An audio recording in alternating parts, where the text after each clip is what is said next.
In a black-blue flash, a Corsair fighter burst around the valley's edge, turning hard just above the snow. The engine snarled. The canopy glimmered. A bomb hung from the plane's belly and rockets from its wings.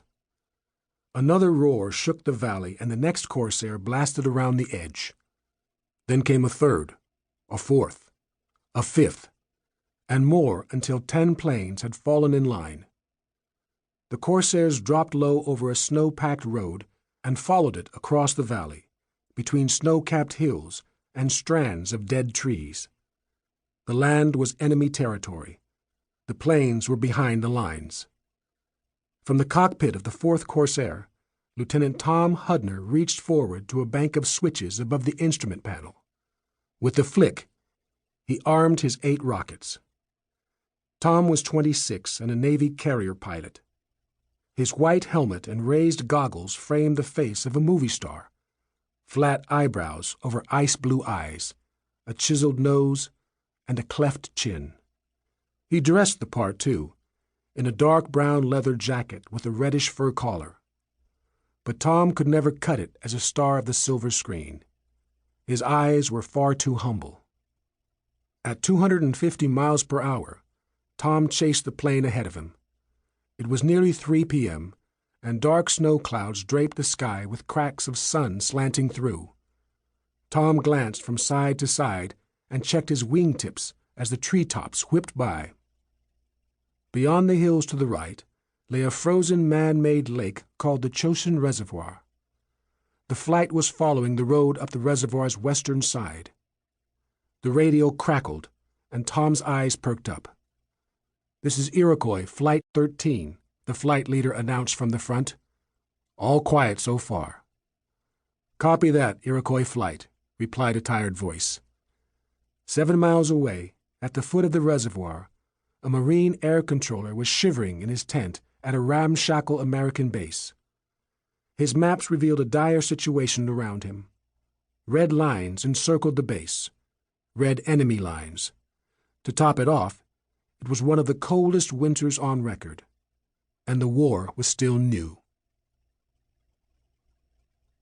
The engine droned, filling Tom's cockpit with the smell of warm oil. Tom edged forward in his seat and looked past the whirling propeller. His eyes settled on the Corsair in front of him. In the plane ahead, a pilot with deep brown skin peered through the rings of his gun sight. The man's face was slender beneath his helmet, his eyebrows angled over honest dark eyes. Just 24, Ensign Jesse Brown was the first African-American carrier pilot in the U.S. Navy. Jesse had more flight time than Tom, so in the air, he led. Jesse dipped his right wing for a better view of the neighboring trees. Tom's gut tensed. "See something, Jesse?" Tom radioed. Jesse snapped his plane level again. "Not a thing." Through the canopy's scratched plexiglass, Tom watched the cold strands blur past at eye level. The enemy was undoubtedly there, tucked behind trees, grasping rifles, holding their fire so the planes would pass. Tom clenched his jaw and focused his eyes forward. As tempting as it was, the pilots couldn't strafe a grove of trees on a hunch. They needed to spot the enemy first. The enemy were the White Jackets, communist troops who hid by day and attacked by night. For the previous week, their human waves had lapped against the American base night after night, nearly overrunning the defenses. Nearly 100,000 White Jackets were now laying siege to the base, and more were arriving and moving into position. Against this foe stood the base's 10,000 men, some U.S. Army soldiers, some British commandos, but mostly U.S. Marines. Reportedly, the base even had its cooks, drivers, and clerks manning the battle lines at night, freezing alongside the riflemen. Their survival now hinged on air power, and the Corsair pilots knew it. Every White Jacket they could neutralize now would be one fewer trying to bayonet a young Marine that night. "Heads up. Disturbances ahead," the flight leader radioed. Finally, something, Tom thought. Tom's eyes narrowed. Small boulders dotted the snow beside the road. "Watch the rocks," Jesse said as he zipped over them. "Roger," Tom replied.